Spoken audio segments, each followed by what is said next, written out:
great things are going on, then the pandemic happens, and all of a sudden you're not focused on teaching and learning. You're focused on honestly dealing with conflict, dealing with challenges. I felt like it was like dog years in your superintendency.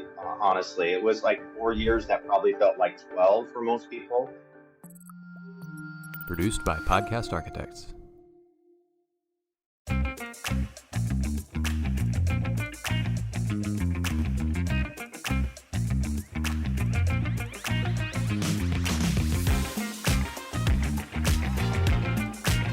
Welcome back to another episode of The Path Forward. As always, I'm your host, Dr. Rick Fernandez, where we talk innovation, education, and the blending of the two.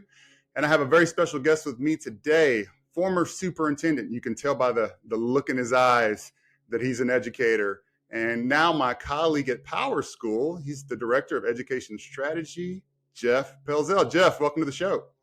Good morning, Rick. Great to be here. So, Jeff, I know a little bit about you in terms of your educational history, but please just share for some of our Texas folks your career history and a little bit about yourself in general. Yeah, I mean, I spent 28 years in public education. Actually, I began my career up in Washington State. I was one of those kids who went off to college, came back and taught at the same high school where I graduated from. So here I'm 22 years old teaching with my colleagues who were my teachers growing up. And so that was a real unique opportunity, teaching brothers and sisters of kids that I went to school with, all of that kind of stuff. So needless to say, I wore a shirt and tie because I needed to separate myself from the kids. And then I coached football, basketball, coached volleyball. That was all in Eastern Washington for 7 years or so. And then I transitioned over to the west side, over to a suburb outside of Seattle called the Kent School District. There I was a teacher. I actually did my internship as a high school administrator there. Then I actually transitioned back to Eastern Washington, was the high school assistant principal there for a couple of years. Kent recruited me back. And then, I had the great opportunity to be a middle school principal for 8 years. To this day, honestly, my favorite position. I just really loved leading a kind of a turnaround school opportunity there. That was very rewarding. And then 10 years ago, I transitioned to Southern California to the Newhall School District where I became an assistant soup. And interesting thing that we didn't have these in Washington, but in California, you might have K-6 districts, K-8 districts, 7-12 districts, 9-12 districts, and K-12. I actually went to a K-6 district. Newhall was a K-6 district, and I was assistant superintendent services there for 4 years. And I had the pleasure and honor, honestly, to be the superintendent there from 2018 through 2022. Very cool. I mean, I got to ask you though on the front end. So when you went back to teach, were there any families or anybody hit you up to give a little bit of slack to some of the brothers and the sisters as a teacher? I got to hear at least one story. Oh yeah, I mean, I can remember that it was funny because the younger brother of probably the best athlete in our school, he was, I want to say, maybe a freshman or sophomore, and I had him in class. And so of course they want to clown off, they want to not get in trouble, those kind of things. Or, oh, can you just give, come on, just this one test, like I wasn't prepared for it. Can you cut me some slack? It was definitely, I had a lot of that because there were so many, it's a community where I went there K-12. So it's a small community where a lot of kids start there in kindergarten and go all the way through 12th grade. A very, very kind of rural community, I guess, in Eastern Washington. Definitely some of those situations from kids, and then crazy enough parents even approaching you about, this is the interesting one, playing time, right? Playing time. Yeah, right. we know a little something about that in Texas. Of you're not doing, you can't do anything right as a coach. It's just you didn't play the right guys, you didn't call the right plays. I mean, it doesn't matter if you win or lose. Everybody's got an opinion. I got to imagine that but having that experience, were you able to have conversations in a different way because you knew the families and the kids, and like, could you say some things like, look, you got to get it together, instead of having to go through all the rigmarole? Yeah, and I think yes. I mean, that was definitely the case too. And thankfully, sometimes I think back to this. I think I was actually a pretty good kid in high school. Honestly, that made a difference.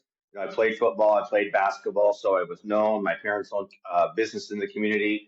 So coming back was kind of like this year coming back, and it's kind of an honor, honestly, to do that. But you definitely could have different conversations with families when it needed to be. that you probably wouldn't have had as a traditional teacher, not having a relationship with the families. That and kids would even step up if kids were kind of clowning off and like knock it off kind of thing. So that definitely was a benefit. That's awesome. You talked a little bit about your California history, and one question I always had, I could never figure out when I traveled to California to see campuses, and I got to do that with InCust. I never understood how you could have an elementary in one district, and then the kids would go to the same middle school, but that middle school would be a totally different district. So I was always wondering, like, how do you get the alignment right, or how do you cooperate, or know? Can anything from your perspective on how California just does school? Well, it's just a great question. So, example, in the Santa Clarita Valley, which is where my school district was located, there were three K-6 this, well, actually TK, because transition kindergarten became a thing, which is, now it's all 4-year-olds. So uh, we had three of those TK through 6 districts and then one K-8 district, and we all fed into one 7 through 12, what's considered a high school district. And so, I can remember being a middle school principal right in a large district in Kent where I had 9 elementaries feeding into Y1 middle school. That's always interesting, right? Because the different training, leadership, and coming from schools that you can just honestly you can pick out which kids came from where. And just in talking to the high school, that was definitely the case as well because I guarantee you the 4 elementary districts we didn't align on what we were necessarily doing. Of course, we were teaching to the same standards, but our approaches to teaching and learning were frankly very different. So you would you say it's fair that every year you're having to start over to some degree just because you don't know what you're getting from the other campuses? Well, I was in the elementary, so that isn't the case. But at the high school level, I think that's the most interesting thing. I mean, here's to your point, I guess this is what's interesting. So, we were in declining enrollment. So one of the things that we did was we did a heavy marketing campaign because California has a school of choice opportunity, so parents can send their kids wherever they want. So we had really good academic outcomes, despite, when you look at our demographic data, you wouldn't expect us to have such high outcomes. We had 5 Title I schools, 5 non-Title I schools. Yet when you look at our state assessment results, we were, like if you look at 6th grade math, we were like 25 percentage points higher than the next closest elementary district in Santa Clarita.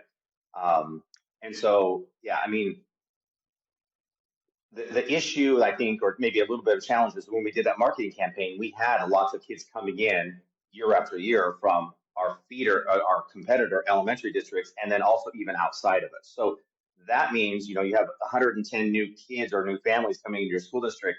They have to sort of learn that new hall way. So yes, in some ways, yeah, you're reacclimating, getting them used to, what your expectations are for your school district, which was different, and that's bound to be the case.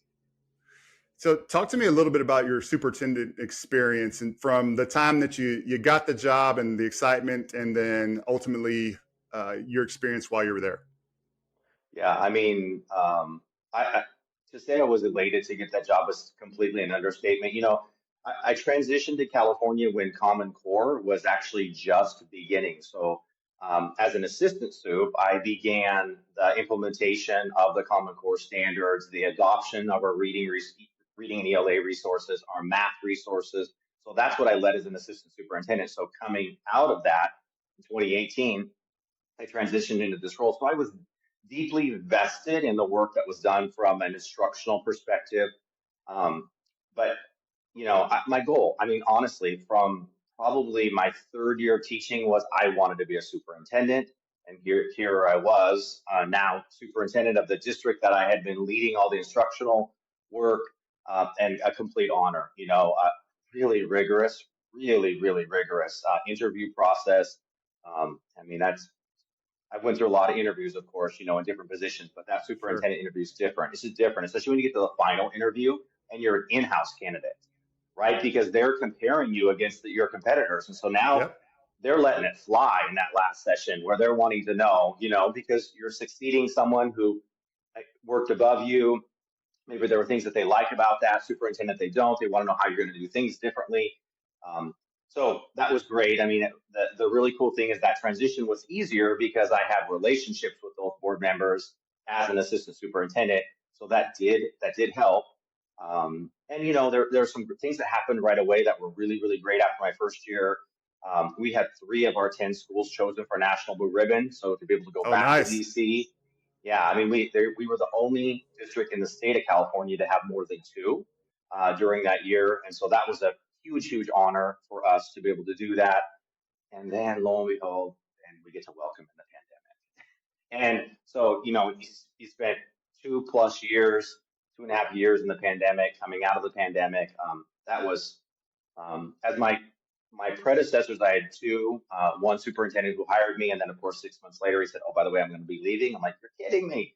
And then another gentleman they brought in, a great relationship with both those gentlemen, and they said, uh, you've gone through things that I never went through in 20 years as a superintendent or 15 years as a superintendent, and they said that to me after 2 years. So it was just, it was just an interesting time to be leading a school district. So ultimately, you made the choice to jump to the private sector with PowerSchool. Talk to me a little bit about that process. What was the factors that played into that? Yeah, I mean, it's such a great question because I always wanted to be a superintendent. You get there, great things are going on, then the pandemic happens, and all of a sudden you're not focused on teaching and learning. You're focused on honestly dealing with conflict, dealing with challenges, and so that I felt like it was like dog years in your superintendency. Honestly, it was like 4 years that probably felt like 12 for most people. And so as I began to think about, what am I doing? I've got 4 years in here. Am I going to stay for another year, another 5 years? I started seeing things like, for California, funding is already a challenge in California. We're towards the bottom, I think 45th or something in the United States around state funding. And of course, we know educators deserve to be paid more. That's an ongoing challenge. And we did, and we were able to pay them more during the pandemic. But I knew once these funds and these additional funds went away, we were going to face a gigantic fiscal cliff, which is going to be really, really rough because you get used to hiring and having these additional supports, but now you got to peel them away. So there's going to be a lot of conflict happening around that and not being able to continue with salary increases. And then I started seeing the political landscape of school boarding. I had the Yes. most amazing board. I mean, the most amazing board, phenomenal people, always put kids first. But for the first time, I started seeing opportunities where we had an election coming up, and one of the board members was not going to rerun. There was a longstanding board member that was going to rerun, and our teachers union in California is very strong across all of California. And for the first time ever, I think historically in Newhall School District, the teachers union began endorsing candidates, which I think is an interesting thing because you get elected, then what have you promised? You don't get elected. And if you're not endorsing the existing board member, then how does that board member feel if they win and then the union didn't endorse them? Lots of conflict potentials there. And then I just started thinking about my personal why, honestly, Rick, and it was like, okay, you've led a district, you've done things successfully. My why grew bigger. How can I impact more kids beyond leading a singular school district? And I think back to when I was a middle school principal, then everyone was like, well, when are you going to be a high school principal? Because I was a high school teacher. I mean, I began teaching high school math and psychology. And when the jobs opened up, I'm like, I'm a middle school principal. What? Okay, I go to the high school. You just have more nights, bigger kids, get more night events. I'm like, no, I'll stick right here where I'm at. And then that's what I began to think about it being a superintendent. Do I go to a high school district, a 7-12 district? Do I go to a K-8? Do I go to a K-12? I'm like, I think I need to look at something different. And honestly, I didn't know when I left and made the announcement that I was leaving I made the announcement in March of 2022, left at the end of June of 22. I didn't have anything lined up.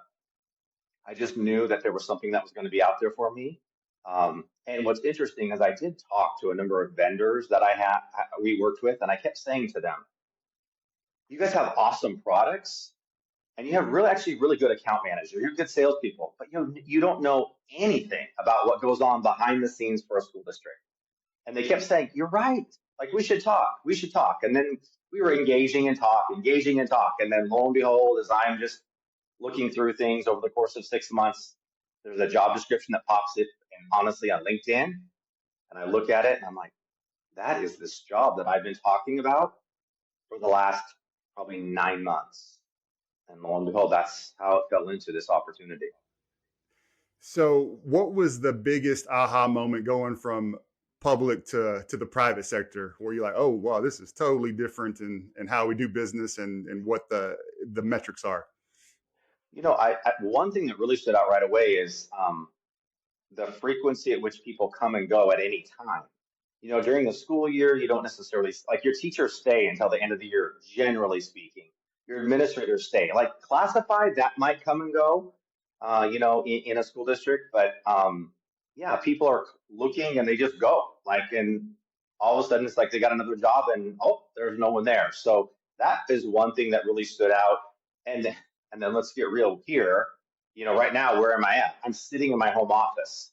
So to get up in the morning, make my breakfast, and then walk up the stairs 2 flights to my home office to go to work, that was a lot better commute than I had a good commute anyway. Where when I was a superintendent, it was like 12-minute drive, but the 15-second walk, not bad. So that really stood out for me. I was like, okay, there's a difference in what your day looks like, honestly, quite frankly, your productivity looks like when you work from home. If you're disciplined, the amount of work you can get done, it's crazy, crazy, crazy positive. So when I was making the transition to the private sector, one of the things I was struggling with is, how do I take this 20-year long commitment, right? And I'm going to go totally do something else where I'm clearly not going to be the expert. I'm going to be a fish out of water. I got to find my place in my lane and start to learn at a very rapid rate. It's a nerve-wracking experience. Talk to me a little bit about when you're making that choice. We're like, all right, there's no going back after this. What are all the things you were thinking about as you're making that decision? Well, I mean, first of all, I have never been in sales of any sort in my entire life. Even as a child, even as a kid growing up, I never did that. I mean, I worked in a grocery store, kind of thing, or worked for my dad in in his business. I never did sales. So I'm like, I don't know what this feels like, honestly, for me in sales.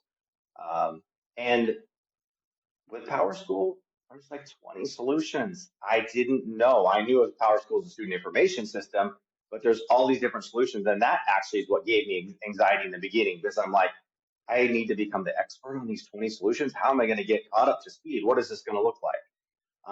And then literally, I think when I sat in my second meeting, I'm like, this is actually really cool, because I actually know what the people on the other side of the fence are feeling. That was kind of the magic sauce in all of this, is like, I've walked in their shoes. I know what their challenges are. I've looked at their strategic plans. That was the beauty of, and then I felt, honestly, that's when I felt comfortable. Do you feel like it's the same kind of adrenaline rush when you're helping? You've got these two entities, and then there's a disconnect, or one doesn't understand the other, and then you're the connective tissue. Is it the same adrenaline rush that you feel like when you're helping teachers, or you're helping an administrator, or a parent as an educator? Because that's what I find, is that I get the same feeling of I'm doing something that's going to be beneficial for kids. Is that your experience? Yeah, I mean, and don't you think oftentimes, like as a superintendent or even a principal, oftentimes you're the bridge between the family and the teacher, the family and the principal, the conflict, if there's conflict or whatever you're trying to work through. And that's literally what I describe my role as. I describe my role as a bridge between our account managers and our solution folks that work on all the solutions, and our school district leaders. There's such a parallel to what's going on in terms of the role that I think you and I are serving in, especially now at PowerSchool. I completely agree with what you're saying. What do you think the provider sector gets wrong more than anything about education? Obviously, they don't know the inside baseball, but just in general, I'm kind of astounded sometimes at working with a bunch of providers. I'm sure you have, of how far they're off base on certain things. What's your perspective on that? Yeah, I mean, I do agree that they don't know the back end of it. So I think more vendors are now starting to consider roles like you and I serve in PowerSchool to gain some insight into what's going on. But I think oftentimes the understanding of just how complicated it is to take on initiative within a school district to lead change management. And so, and also, oftentimes there are leaders in an organization that they themselves don't know how to lead change management. So how do you help them with that process? And so you think, oh, well, they just need to buy our assessment platform.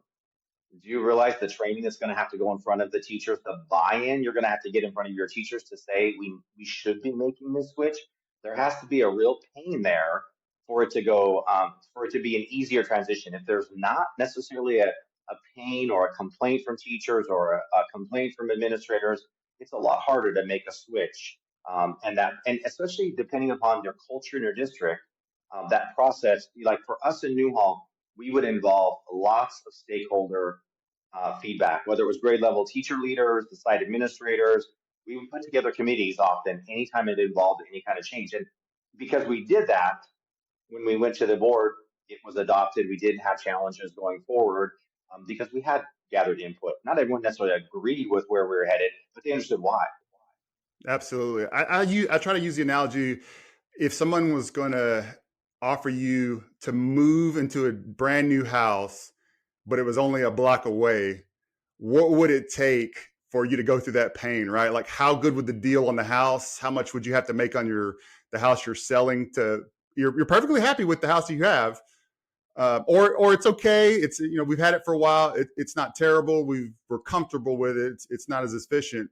Where's that threshold of, all right, well, we'd be saving this amount, or there's so much more square footage that we can't say no. Like, I always think of it in those terms. Like, it's got to be something that's really going to create urgency, or there's a value that's so irresistible that, all right, we'll go through the pain of the change management piece, or, a long implementation and the training that's required, because it will make sense at the end. I always try to think about it like that. Like, what if I Good had to move, analogy. like, like next door? Like, I wouldn't do that it would take a lot for me to, to like, all right, let's load it all up, so I try to take it in that perspective. It's got to be very compelling for us to jump in and start changing things.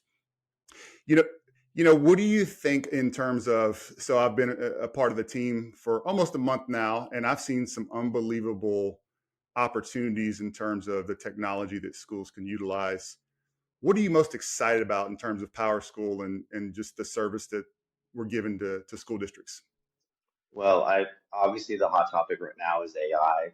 I just, I sat in a meeting yesterday with a couple of leaders from Oakland Unified School District, and I just the thing that just really that I it keeps resonating with me is it's interesting. We've sort of seen technology as this resource, as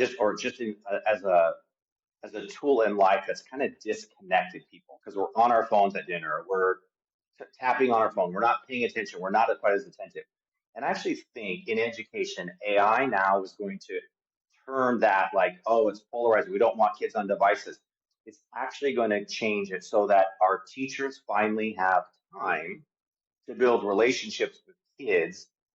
It's going to afford administrators time to be out in the classrooms so they know how they can best support their teachers. It's going to allow district level leaders to be on campuses to know how they should actually be providing professional development and what the needs are through observations rather than like a survey or just this kind of guessing like, oh, here's our next initiative, this is the way we should be heading. So and then again, even for parents, it's going to allow parents more time to parent and give back time to their kids because the kids are going to have it like a more personalized homework opportunity. So it's going to actually be at where the kid's level is, and the parent's not going to be dealing with a frustrated child.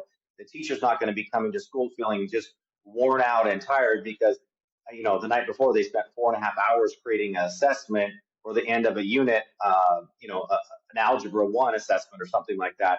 I just really believe it's going to create more work-life balance. It's never going to be perfect in education. Education is a demanding field. It's kind of a calling. You go into it because you just have this calling to support kids.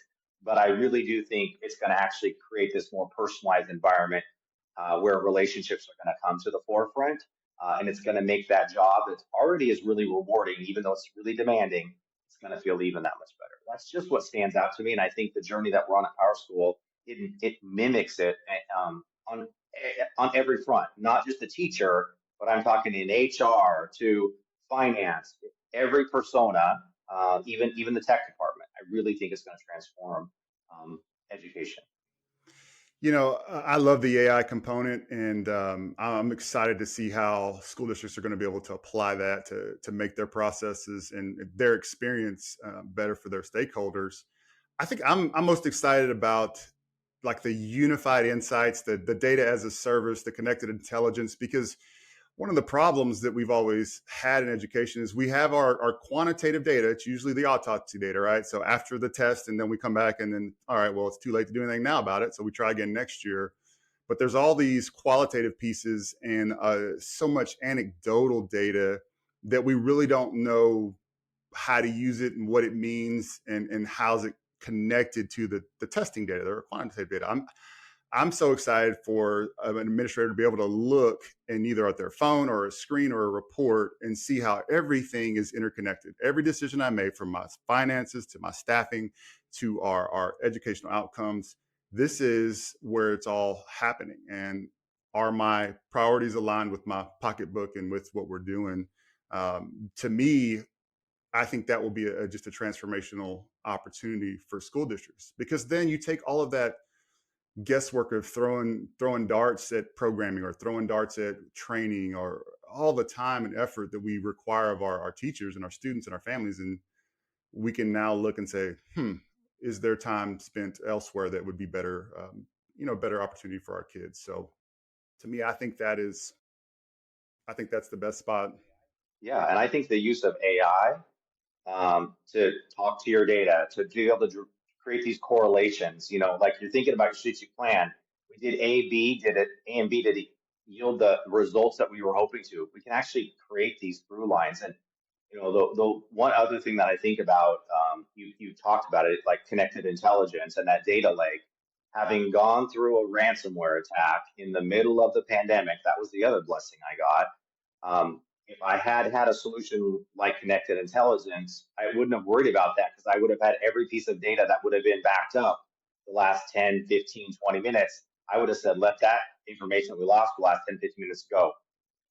Now, the other good thing too is PowerSchool solution has never been hacked. So that's even a better, but today you're kind of in this era is not if you've been hacked, it's going to be like when it's going to happen. It's going to happen. So I look at that solution too as a great resource. And then what you can do, like you said, around the data and analytics, and it's kind of this limitless ability to draw these through lines and correlations to the work that's really going on inside of the school district. If you found yourself back in the seat of a superintendent, let's just say, I don't know, 10 years down the road, there was just some dream job. What's the first thing you would do now that you've been on the other side and been out of it for a while? I'd go to my CBO. I'd look at when all of our contracts are up. And then I would look and think about the selling cycle that goes on inside of an organization and when is the best time for me to buy and renew for contracts. Because I think I would now know how to leverage different selling cycles, be able to move forward. And then the second thing is literally, I would for sure get connected intelligence. And I agree with you, the data analytic piece right behind that. I would get the connected intelligence or analytics and insights. I would get that in place right away because I think that's going to be the driver of everything that moves forward. Because we, like you said, we can't do the autopsy stuff at benchmark assessments. It's just too late. We really need data in front of us at all times to really make sure we're making the most informed decisions. But those are kind of the two things that I would definitely begin thinking about. I think that could save us some money. Yep. Yep. Absolutely. 100%. The more efficient that districts get, the better position they'll be for serving students. There's no question about it, especially in this day and age. We've got the same budget issues that you guys have in California, down here in Texas. It's just, it's real tough. There's a lot of layoffs happening right now across our state, and great friends and seeing, educators that have been pouring into the system a long time no longer have a place to to call home. So the efficiency will be critical, particularly for keeping jobs and making sure that your resources are allocated. So I couldn't agree more. You want to do some rapid fire as we wind down here? Sure, not a problem. I'm game. All right. What was your GPA in high school? 3.9. Wow, you knew that way too fast. All right, what about college? 3.78. What kind of student were you in college? Great student? Did you go to Yeah, class? Yeah. literally, I'll tell you, this is a funny story. Okay, so I literally one time woke up late. And here's, get this, the class was like coaching basketball. It was in a PE elective or something like that. I woke up 40 minutes late for class, ran to class for the last 10 minutes, and the teacher said, nice of you to join us, Pelzel. That was my like, oh my God, I better be here every single day to all of my classes. I didn't skip class. I actually, honestly, I could be a lifer, college student. I loved being in college. I loved the athletics. I didn't play college sports, but I loved being a part of it, the intramurals. And I actually kind of like to study. I like to perform. When you're successful at it, it's kind of rewarding to study, yield an outcome, and feel success of it. So but that stood in my head. I think it was a sophomore in college, maybe my second quarter, and that happened to me, and I'm like, oh my God. And the guy who was teaching the class was the head coach of the boys basketball team, and my roommate was on the team. That's part of why he knew who I was. Yeah, it's you were scared straight, so to speak, from that Yes, yeah. from that outcome. All right, if you had one event you could have front row tickets to, any event, could be sports, entertainment, doesn't matter. What would you choose? Super Bowl. Super Bowl. So you're football Yeah, first. yeah. Well, I think from an event perspective, I think I love basketball probably more than football, but from an event, I think I'd want to be at the Super Bowl. Super Bowl. Okay. Any team in particular? I'm scared to ask it. I'm figure you're a 49ers guy. No, go Hawks. Uh, Originally from Seattle, so I'm a diehard Hawk fan y'all had it good for a while there with for a Russell while. and Yeah, yeah. yeah, yep. All right, last one and we'll let you go. Last meal that you ever eat, what's it going to be? I'm vegan, so my last meal is going to be at my favorite plant-based sushi restaurant because that's the one thing I miss having transitioned to being a vegan connoisseur now is actual sushi. I'm going to get that. I have some great ones here in LA. That's what I would want to have. You should have never let me know that piece of information because now that's a personal Texas challenge. When you come down here, I'm gonna try to hide some steak in the avocado burrito or whatever, whatever you guys eat. My body will go into shock. Dude, getting off the plane, I'm handing you a T-bone and firearms, right? Just like because we're in Texas. Yeah, not that hardcore, but yeah, my body might go into shock. I haven't had meat in like 5 years. Yeah. Before you know it, you'll be in a deer stand with a T-bone with your hand. Yeah, for sure. No, man, I really appreciate you spending some time with me, and more so than that, man, I really appreciate you taking time with me as I've joined the team. You've been great. Kelly's been great. Jonathan's been great. Everybody at PowerSchool has been just unbelievable with helping me get acclimated and answering questions and just making me feel like part of the team, man. So I really appreciate that. And it's made a great start to this experience for me. So thank you for that. No problem. And we're more than elated. It was a long search to find you. As they said, finding you and I in this position, it's like a needle in a haystack. It's a hard find to find people who have experience that want to also still continue to work full time. Right? It's a hard find. So once you and I had that first conversation, I'm like, that's our dude. So I'm really glad you're part of our team and joining PowerSchool and excited for the journey that you have in your Texas State strategy work. So welcome again. Excellent. When I come that way, we can go get some seaweed and some, or what avocados, whatever. I love all food, so you're not gonna. Okay. I'll eat anything. Well, if you like what you heard and like what you saw, please hit the like, subscribe, and share with your friends. And thank you for joining this episode of The Path Forward.